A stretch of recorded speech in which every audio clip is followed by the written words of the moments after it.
Hello friends, स्वागत है आपका अपने channel Bihar board class 10th में। तो प्यारे बच्चे, आज भी बताने वाले हैं क्लास 10th का जो आप लोग है फिजिक्स यानी कि भौतिकी शास्त्र फिजिक्स का आप लोग को चैप्टर 3 यानी कि मानव नेत्र एवं रंग बिरंगा संसार, ठीक है। इसी का महत्वपूर्ण आपको सब्जेक्टिव बताने वाला हूँ। एनसीईआरटी बुक से मैं बताऊँगा, जितने भी मैं बताता हूँ एनसीईआरटी बुक से बताता हूँ, जो कि आपका बोर्ड में एनसीईआरटी बुक से ही 100% पूछता है। तो इसीलिए वीडियो को पूरा अंत तक देख के जाइएगा। और आपको मैं बता दूँ कि इस चैप्टर का यानी कि मानव नेत्र एवं रंग बिरंगा संसार, ये आपको एनसीईआरटी के अकॉर्डिंग 11 चैप्टर पढ़ता है, भारतीय भवन के 3rd चैप्टर पढ़ता है अकॉर्डिंग। तो मैं आपको बता दूँ, इस चैप्टर का मैंने आपको ऑब्जेक्टिव ना पहले ही बता चुका हूँ। ऑब्जेक्टिव का ना लिंक डिस्क्रिप्शन में दे दिया हूँ, सभी चैप्टर का जाकर जरूर से देख लीजिएगा। और उससे पहले आज ही दिन पूरा आयन तक देख के जाइएगा, क्योंकि आपको मैं इंपॉर्टेंट बताने वाला हूँ। और अभी तक इस वीडियो को अगर आप लाइक नहीं किए ना, वीडियो को एक बार लाइक कर दीजिए, साथ में चैनल को भी सब्सक्राइब करके बेल आइकन को प्रेस कर दीजिए और अपने फ्रेंड्स को वीडियो को जरूर से एक बार शेयर कर दीजिए। और मैं जो आपको बताने वाला हूँ आज की वीडियो में, आपको यानी कि 10 नंबर कंफर्म, 10 नंबर जो है प्यारे बच्चे मैं कंफर्म कर दूंगा, जो आप लोग का कौन सा क्वेश्चन यानी पूछेगा और पूछता है हर बार। आपको क्वेश्चन देख के ही आइडिया लग जाएगा। तो चलिए, और अभी तक व्हाट्सएप ग्रुप में टेलीग्राम ग्रुप को नहीं जुड़े जरूर से ज्वाइन कर लीजिए। व्हाट्सएप ग्रुप में टेलीग्राम ग्रुप का लिंक डिस्क्रिप्शन में दिया हुआ है। और उससे पहले आपको बता दूं कि बिहार बोर्ड क्लास 10th के इस चैनल को अभी तक अगर सब्सक्राइब नहीं, जरूर सब्सक्राइब कर दे। और मेरा नाम है शाहनवाज सर, और मोबाइल में इस समय पे आपको आपको पीडीएफ चाहिए सभी सब्जेक्ट का, तो जरूर से इस समय पे कांटेक्ट कीजिएगा, ठीक है। या फिर बैच ज्वाइन करना पढ़ने के लिए, तो इस समय पे जरूर से कांटेक्ट कीजिएगा। तो चलिए, पूरा वाला वीडियो आगे तक देख के जाइएगा। Bihar board class 10th physics solution 3rd chapter मानव नेत्र एवं रंग बिरंगा संसार, पाठ के बीच के प्रश्नों का उत्तर नीचे में अभ्यास के प्रश्नों का उत्तर दिया हुआ है। मैं पहले ही आप लोगों को यानी कि बता दिया हूँ, ताकि आप लोग इस वीडियो को देखने के बाद आप ये मत बोलिएगा कि सर आपने सिर्फ इसका बताया, ठीक है। तो मैं आपको अभ्यास का भी बताऊंगा। पेज नंबर आपका 211 से आपका, यानी कि जिसके बाद भी एनसीईआरटी बुक है उसको पता होगा, 211 से आपका क्वेश्चन है, नेत्र की समंजन क्षमता से आप क्या समझते हैं। तो अभिप्राय है, तो नेत्र लेंस की वह क्षमता जिसके कारण वह अपनी फोकस दूरी को समायोजित कर लेता है, समंजन क्षमता कहलाती है। ये क्वेश्चन भी आपको 2 नंबर वाला में वीवीआई लगा लेना है प्यारे बच्चे। समंजन क्षमता इस बार बोर्ड एग्जाम में पूछे जाएंगे, ठीक है। आपको मैं बताता हूँ। चलिए, 2 नंबर दूसरा मतलब है, निकट दृष्टि दोष का कोई एक व्यक्ति 1.2 मीटर से अधिक दूरी पर रखी वस्तुओं का सुस्पष्ट देखा जा सकता है। इस दोष को दूर करने के लिए प्रयुक्त संशोधक लेंस किस प्रकार का होना चाहिए। तो निकट दृष्टि दोष को किसी व्यक्ति 1.2 मीटर को फोकस दूरी वाले अवतल लेंस का प्रयोग करना चाहिए, ताकि इसका दोष को दूर किया जा सके। और उससे पहले आपको पीडीएफ एंड नोट्स चाहिए सभी सब्जेक्ट का, तो इस नंबर पर अभी से कॉल कीजिए, सिर्फ 299 रुपये में दिया जाता है, ठीक है। तो चलिए, अगले नंबर क्वेश्चन की ओर चलता है। आपका अगले नंबर क्वेश्चन क्या कहता है, आपका 3 नंबर क्वेश्चन कहता है, मानव नेत्र की सामान्य दृष्टि के लिए दूर बिंदु तथा निकट बिंदु नेत्र कितनी दूरी पर होते हैं। तो वह न्यूनतम दूरी जिस पर रखी हुई कोई वस्तु बिना किसी तनाव के अत्यधिक स्पष्ट देखा जा सकता है, उसे सुस्पष्ट दर्शन की अल्पतम दूरी या नेत्र का निकटतम बिंदु कहते हैं। किसी सामान्य मानवीय दृष्टि के लिए यह बिंदु 25 सेंटीमीटर होती है। वह दूरतम बिंदु किस तक कोई नेत्र वस्तुओं को सुस्पष्ट देख सकता है, नेत्र का दूर बिंदु कहलाता है। सामान्य नेत्र के लिए यह अनंत दूरी पर होती है। बिल्कुल सही बात है। चलिए, उसका चौथा नंबर होता है, अंतिम पंक्ति में बैठे किसी विद्यार्थी का श्यामपट, यानी कि जो होता है ना सिलट, जिसको कहते हैं श्यामपट, जिस पे लिखता है, पढ़ने में कठिनाई होती है। यह विद्यार्थी किसी दृष्टि दोष से पीड़ित है, इसे किस प्रकार संशोधित किया जाता है, यानी कि उसको दूर किया जाता है। यह विद्यार्थी निकट दृष्टि दोष, यानी कि वो तो निकट की बगल की वस्तु को देख सकता है, लेकिन दूर की वस्तु को नहीं देख सकता, ठीक है। दोष से पीड़ित है। इस दोष को उपयुक्त क्षमता लेंस का उपयोग द्वारा संशोधित किया जा सकता है, बिल्कुल ठीक है। चलिए, उसके बाद आपको अभ्यास के प्रश्नों का उत्तर बताऊंगा इस वीडियो में। अभी आपका अभ्यास का प्रश्न आपका शुरू होता है। उससे पहले आपको बता दूं कि अभी तक वीडियो को अगर आप लाइक नहीं किए प्यारे बच्चे, वीडियो को एक बार लाइक कर दीजिए, साथ में चैनल को भी सब्सक्राइब करके बेल आइकन को प्रेस कर दीजिए, और अपने फ्रेंड्स को वीडियो को जरूर से शेयर कर दीजिए। चलिए, अभ्यास के प्रश्न पहला आपका ऑब्जेक्टिव है, मानव नेत्र अभिनेत्र लेंस की फोकस दूरी को समायोजित करके विभिन्न दूरियों पर रखी वस्तुओं को फोकसित कर दे सकता है। ऐसा हो पाना का कारण क्या, समंजन क्षमता, बिल्कुल समंजन क्षमता, बिल्कुल बी नंबर नोट कर लेना है, ठीक है। आप ये मत सोचिएगा सर इस वीडियो में फिर आप ऑब्जेक्टिव बताएं, लगभग 3 या 4 ऑब्जेक्टिव है जो एनसीईआरटी बुक में भी रहता है।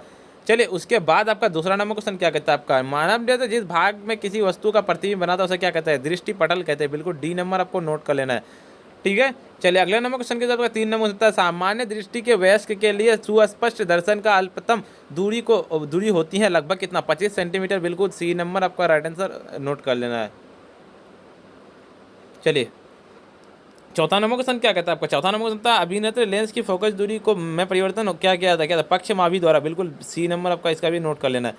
बस आपका इतना ही ऑब्जेक्टिव था। आप उसके बाद आपको क्वेश्चन सब्जेक्टिव है, ये मत सोचिएगा सर हो गया इतना ही, बस इतना नहीं, बहुत क्वेश्चन है अभी, ठीक है, क्योंकि आपका एनसीईआरटी में पता होगा प्यारे बच्चे। तो चलिए उसके 5 मतलब किसी व्यक्ति को अपनी दूर की दृष्टि को संशोधित करने में 5-5.5 डायप्टर क्षमता के लेंस की आवश्यकता, अपनी निकट की दृष्टि को संशोधित करने के लिए उसे +1 डायप्टर क्षमता लेंस की आवश्यकता, संशोधित करने के लिए आवश्यक लेंस की फोकस दूरी क्या होगी, दूरी की दृष्टि के लिए, निकट दृष्टि के लिए। चलिए मैं आपको बता दूँ ना, ये भी क्वेश्चन आपको वीवीआई लगा देना है 5 नंबर वाला में, ठीक है।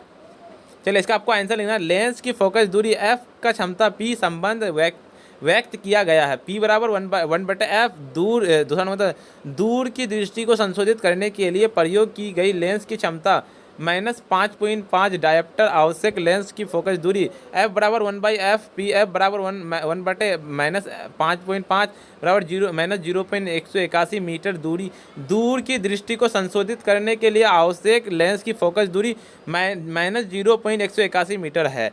दूसरा नंबर पता निकट की दृष्टि को संशोधित करने के लिए प्रयोग की गई लेंस की क्षमता +1.5 डायप्टर आवश्यक है। लेंस की फोकस दूरी f बराबर 1/p, f बराबर 1/1.5 बराबर 0.066 मीटर के निकट संशोधित करने के लिए आवश्यक लेंस की फोकस दूरी 0.0667 है, बिल्कुल।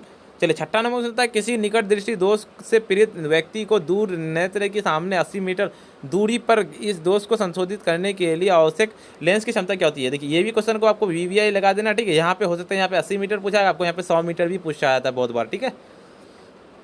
तो चलिए आपको घबराना नहीं है, चाहे आपको 80 मीटर पूछे, आपको सीधा आंसर है।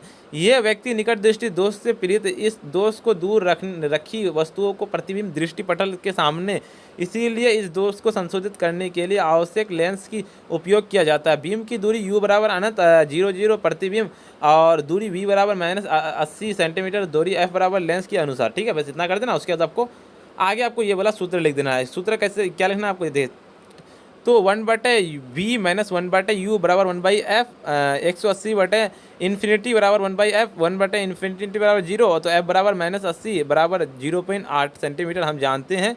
क्षमता p बराबर 1/f बराबर 0.8, तो इसको मिला कर 1.2 डायप्टर हो जाएगा। तो इस प्रकार इस दोष को संशोधित करने के लिए -1.25 डायप्टर क्षमता वाले अवतल लेंस की आवश्यकता होगी। चलिए उसके बाद आपको आगे क्या करना है, आपको साथ में बताया चित्र बनाकर दर्शाइए दीर्घ दृष्टि दोष कैसे संशोधित किया जा सकता है। एक दीर्घ दृष्टि दोषयुक्त नेत्र का निकट 1 मीटर, इस दोष को संशोधित करने के लिए आवश्यक लेंस की क्षमता क्या होगी। इसमें भी आपको वीवीआई लगा देना प्यारे बच्चे, ठीक है, क्योंकि आपको इस चैप्टर से जो है ना, इस चैप्टर से आपका 10 नंबर कंफर्म रहता है। दो 5 नंबर वाला क्वेश्चन पूछता है, यानी कि 4 नंबर वाला, 4 नंबर वाला पूछता है, और आपका जो लगभग 3 रहता है, यानी कि वो रहता है 2 नंबर वाला, यानी कि टोटल 14 नंबर रहता है। मैं आपको 10 ही नंबर बता रहा हूँ, ठीक है। तो आपको ये मत सोचिएगा सर आप 14 नंबर पूछता है लेकिन आप 10 नंबर, मैं 10 नंबर नीचा 10 नंबर आपका कंफर्म है। दीर्घ दृष्टि दोष युक्त कोई व्यक्ति दूर की वस्तुओं को तो स्पष्ट देख सकता है, परंतु निकट की वस्तुओं को स्पष्ट नहीं देख पाता है।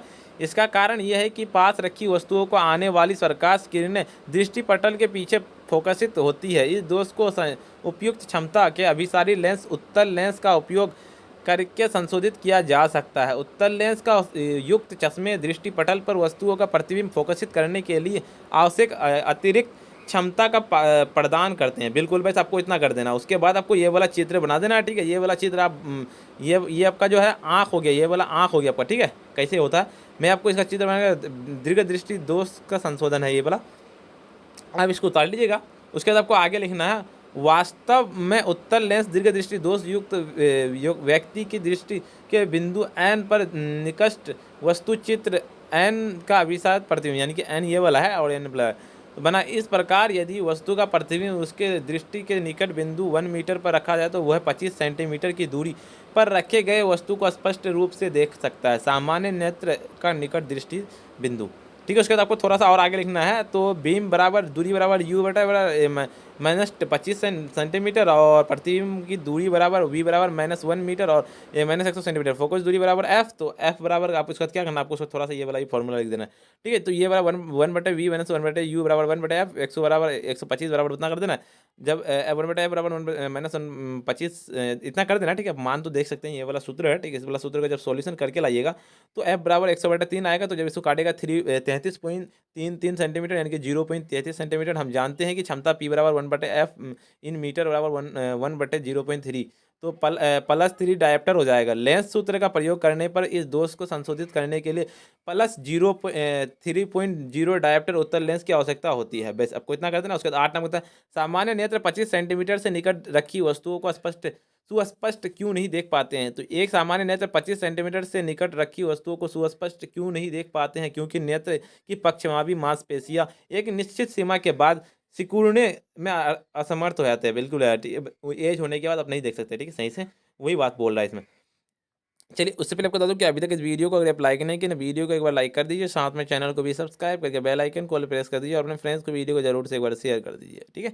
अगर आप भी चाहते हैं ऑल सब्जेक्ट का नोट्स लेना, चैप्टर वाइज गैस क्वेश्चन लेना, सिर्फ आपको प्यारे बच्चे इस नंबर पर कॉन्टैक्ट करना है। 299 रुपये में दिया था। और व्हाट्सएप ग्रुप में, टेलीग्राम ग्रुप को ज्वाइन कर लीजिए। नंबर भी आप नोट कर लीजिए, नंबर मैं बोल रहा हूँ, लिख रहा हूँ, आप नंबर 9905032120 समय पर आपको कॉन्टैक्ट करना है।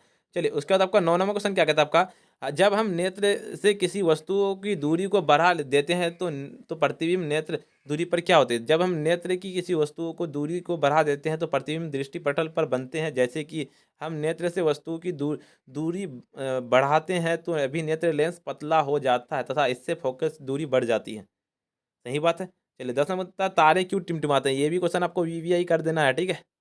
तो तारे के प्रकाश के वायुमंडल या अपवर्तन के कारण तारे टिमटिमाते हैं, प्रतीक होते हैं, क्योंकि तारे बहुत दूर हैं, अतः वे प्रकाश से बिंदु स्रोत के सन्निकट, क्योंकि तारे से आने वाली प्रकाश किरणें का पथ थोड़ा थोड़ा परिवर्तित होता रहता है, अतः तारे की अभिसारी स्थिति विचलित होती रहती है तथा आंखों में प्रवेश करने वाले तारों के प्रकाश की मात्रा झिलमिलाती रहती है, जिसके कारण कोई तारा कभी चमकीला प्रतीत होता है तो कभी धुंधला, जो कि टिमटिमाहट का प्रभाव है। बिल्कुल। चलिए, उसके बाद 11 नंबर क्वेश्चन करता है, व्याख्या कीजिए कि ग्रह क्यों नहीं टिमटिमाते हैं? ग्रह पृथ्वी के बहुत पास है और इसीलिए उन्हें विस्तृत स्रोत से भांति माना जा सकता है। यदि हम ग्रह को बिंदु साइज के अनेक प्रकाश स्रोत का संग्रह मान लेते हैं तो सभी बिंदु साइज के प्रकाश के स्रोतों से हमारे नेत्रों में प्रवेश करने वाली प्रकाश की मात्रा में कुल परिवर्तन का औसत मान शून्य होता है। इस कारण ग्रहों के टिमटिमाने का प्रभाव निष्प्रभावित हो जाता है। बिल्कुल सही बात है। चलिए, उसके बाद आपको आगे आगे क्या कहता है, 12 नंबर क्वेश्चन क्या कहता है आपका? 12 नंबर क्वेश्चन कहता है, सूर्योदय के समय सूर्य रक्तभा क्यों प्रतीत होता है? सूर्योदय के समय क्षितिज के समीप स्थित सूर्य के आने वाले प्रकाश हमारे नेत्र तक पहुंचने से पहले पृथ्वी के वायुमंडल की मोटी परतों पर होकर गुजरती है। इस दौरान कम तरंगदैर्घ्य प्रकाश की किरण बिखर जाते हैं तथा अधिक तरंगदैर्घ्य वाले प्रकाश की किरण हमारी आंखों तक पहुंच जाते हैं। क्षितिज के समीप नीले तथा कम तरंगदैर्घ्य के प्रकाश का अधिकांश भाग कणों द्वारा परिकीर्णन हो जाता है, इसीलिए हमारी आंखों तक पहुंचने वाला प्रकाश अधिक तरंगदैर्घ्य अर्थात लाल रंग का होता है। इसे सूर्य के समय सूर्य रक्तभा प्रतीत होता है। 13 नंबर सुनता है, किसी अंतरिक्ष यात्री को आकाश अपेक्षा काला क्यों प्रतीत होता है? ये भी क्वेश्चन आपको बहुत ही ज़्यादा इंपॉर्टेंट, आपको याद कर लेना है। तो किसी अंतरिक्ष यात्री को आकाश नीले की अपेक्षा काला प्रतीत होता है क्योंकि इतनी अधिक ऊंचाई वायुमंडल ना होने के कारण प्रकाश का परिकीर्णन सुस्पष्ट नहीं हो पाता। प्रकाश का परिकीर्णन होने के कारण कोई भी परिकीर्णित किरणें अंतरिक्ष यात्री को नेत्रों तक नहीं पहुंच जाती है और आकाश नीला प्रतीत होता है। बिल्कुल सही बात है। चलिए, आपका देखिए एनसीईआरटी में जो इतना क्वेश्चन था, उससे पहले आपको बता दूं कि अगर ये आप भी चाहते हैं प्यारे बच्चे ऑल सब्जेक्ट का नोट्स एंड पीडीएफ लेना, तो आपको सिंपली इस नंबर पर कॉल करना। 299 दिया था। और ऑल सब्जेक्ट का चैप्टर वाइज अगर आप वीडियो देखना चाहते हैं तो उसका लिंक दे दिया है डिस्क्रिप्शन में, वीडियो आगे देख लीजिए। और अभी तक वीडियो को लाइक नहीं किया, वीडियो को एक बार लाइक कर दीजिए, साथ में चैनल को भी सब्सक्राइब करके बेल आइकन को प्रेस कर दीजिए और अपने फ्रेंड्स को वीडियो को जरूर से एक बार शेयर कर दीजिए। और अभी तक व्हाट्सएप में टेलीग्राम ग्रुप को नीचे जरूर से ज्वाइन कर लीजिए, नीचे लिंक दिया हुआ है। और अगर आपको पीडीएफ लेना है जरूर से इस नंबर पर कॉन्टैक्ट कीजिएगा, नंबर नोट कर लीजिए 9905032120। तो प्यारे बच्चे, आज के इतना ही, फिर मिलते हैं हम नेक्स्ट वीडियो में।